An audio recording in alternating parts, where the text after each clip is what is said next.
आहे शिवसेनेचा जो मेळावा असतो तो दसऱ्याला असतो. महाराष्ट्र नवनिर्माण सेनेचा मेळावा हा गुढीपाडव्याला असतो आणि सन्माननीय राजसाहेबांचं शिवतीर्थावर भाषण हे गुढीपाडव्यालाच होतं, इतर वेळी नाही.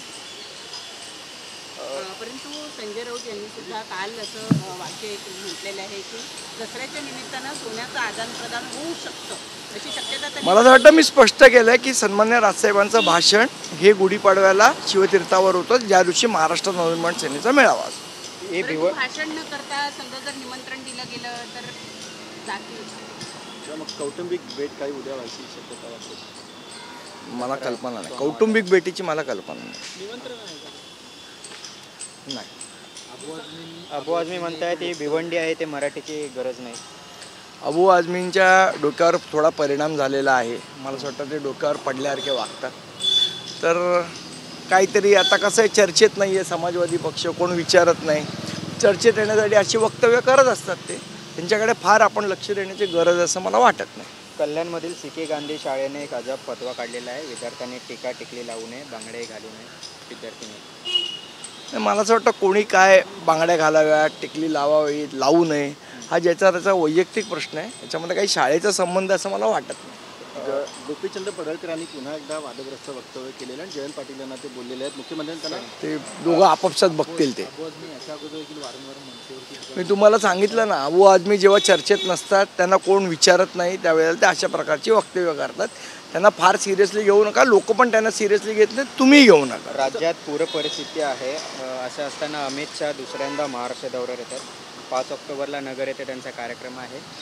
मदतीची काय अपेक्षा वाटते की मदत जाईल महाराष्ट्राला किंवा इथल्या मराठवाड्याला? मला असं वाटतं की महाराष्ट्रामधनं सर्वात जास्ती कर हा केंद्राला कोण भरत असेल तर तो महाराष्ट्र भरतो.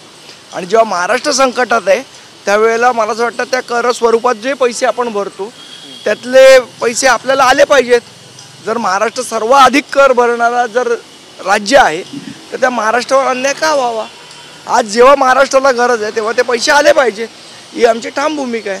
सध्या महाराष्ट्राला पुराने ग्रासलेलं आहे आणि पूर परिस्थिती हाताळण्यात राज्य सरकारला आलेलं अपयश हे कुठेतरी त्याच्यावरती पडदा पडावा म्हणून आपण बघतोय की अनेक ठिकाणी जातीय दंगली देखील भडकलेल्या होत्या किंवा वादग्रस्त वक्तव्य होते. तर ते लक्ष हलवण्यासाठी सगळं केलं. मला असं निश्चितपणे I love Mohammad, I love Mahadev हे कशाचं द्योतक आहे? पूर परिस्थिती,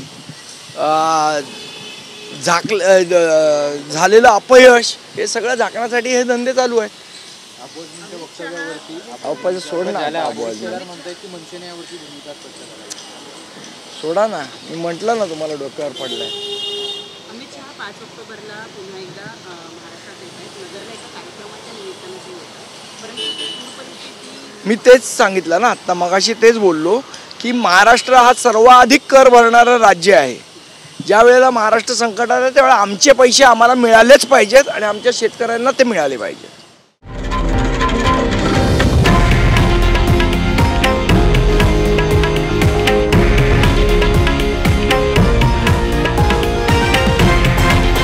हे आहे देशातील नंबर 1 न्यूज नेटवर्क आणि आपण पाहत आहात TV9 मराठी, एकमेव.